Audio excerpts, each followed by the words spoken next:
Hello everyone, you're welcome to Learn Maths with me. In this channel, I'll be taking you through in-depth tutorials covering a wide range of topics, from basic arithmetic to advanced maths. Please don't forget to like, share, and subscribe. Today we'll be taking a deeper dive into probability. And before we continue, let's take a look at the solution to the question in the last video. The question reads, if I roll two dice at the same time, what is the probability that the sum of the two numbers will be less than 10? We have the total number of outcomes as 36, because if we roll two dice, we can get 1 1, 1 2, 1 3, 1 4, 1 5, 1 6, everything listed here. So the total is 36.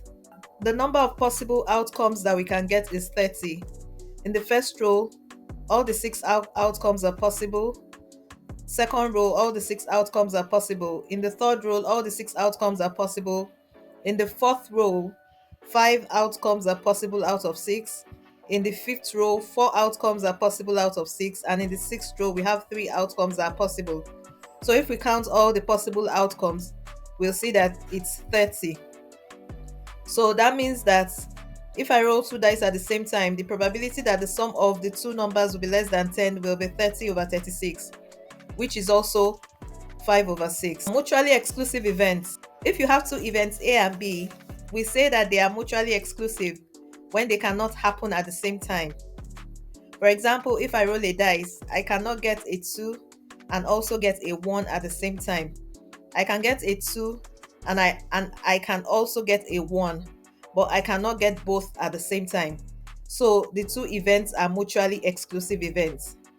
Now we want to take a look at the OR rule for mutually exclusive events. When we have mutually exclusive events, the probability of getting event A or event B is equals to the probability of getting event A plus the probability of getting event B. What do I mean? If I roll a dice, what is the probability of getting a 3 or a 4? Now, these two events are mutually exclusive. So the probability of getting a 3 or a 4 is probability of getting a 3 plus the probability of getting a 4. And the probability of getting a 3 is 1 over 6, while the probability of getting a 4 is also 1 over 6. So the probability of getting a 3 or a 4 is 1 over 6 plus 1 over 6, which is 2 over 6, or 1 over 3. Example 2. In my jar, I have 6 counters. If I pick a counter at random, what is the probability of me picking a red or a white counter? Now, taking a look at the jar, we have 2 red counters and we have 1 white counter. If I pick a counter, the counter can either be a red or a white counter, but it cannot be a red and a white counter at the same time. So this event is a mutually exclusive event. So the probability of me picking a red counter or a white counter is equal to the probability of me picking a red counter plus the probability of me picking a white counter. Now the possible outcomes in picking a red counter is 2, while the possible outcomes in picking a white counter is 1, because we have 2 red counters and then 1 white counter. So the probability of picking a red counter is 2 over 6, and the probability of picking a white counter is 1 over 6. So the probability of picking a red or a white counter is 2 over 6 plus 1 over 6, and that is 3 over 6, or 1 over 2. The OR rule for non-mutually exclusive events. When we have 2 events that can happen at the same time, then we say that they are non-mutually exclusive. Now, for this rule, if you have 2 events, the probability of having event A or event B will be equals to the probability of having event A plus the probability of having event B minus the probability of having events A and B. Let's take an example. If I roll a dice, what is the probability of getting an even number or a multiple of 3? Now, if I roll a dice, it's possible for me to get an even number. And if I also want to find the probability of getting a multiple of 3, an even number can also be a multiple of 3.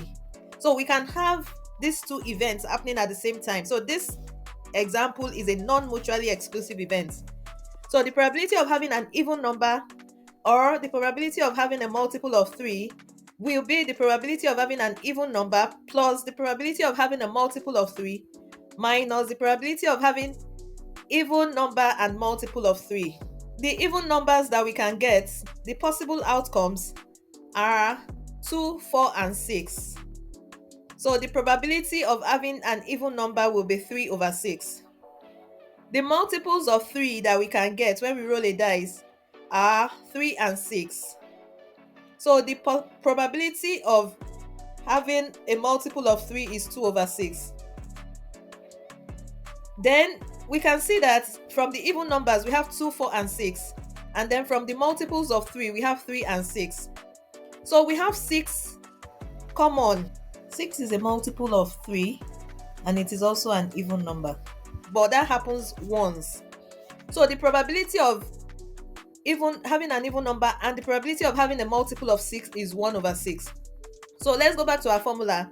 The probability of having an even number or a multiple of 3 is 3 over 6 plus 2 over 6 minus 1 over 6, which is 4 over 6.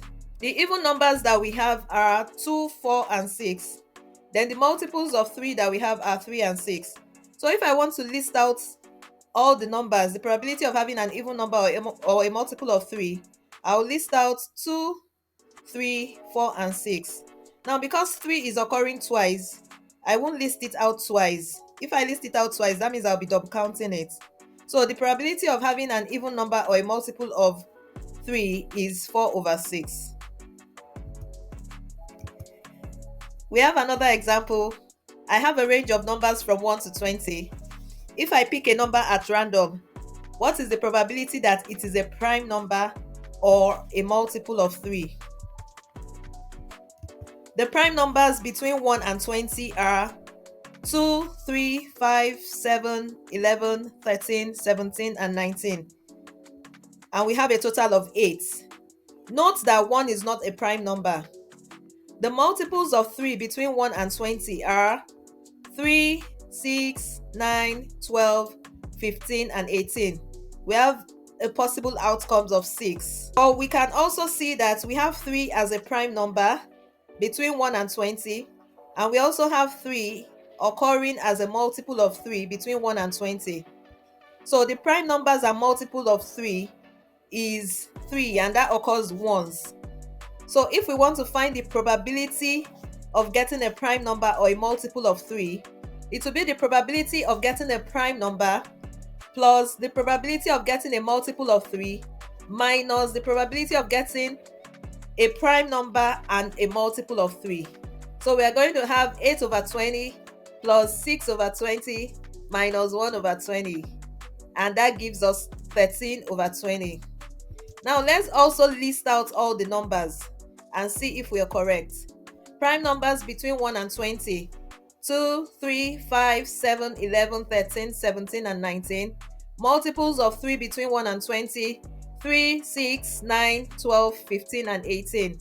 So the prime numbers or multiples of 3 will be 2, 3, 5, 7, 11, 13, 17, 19, 6, 9, 12, 15, and 18.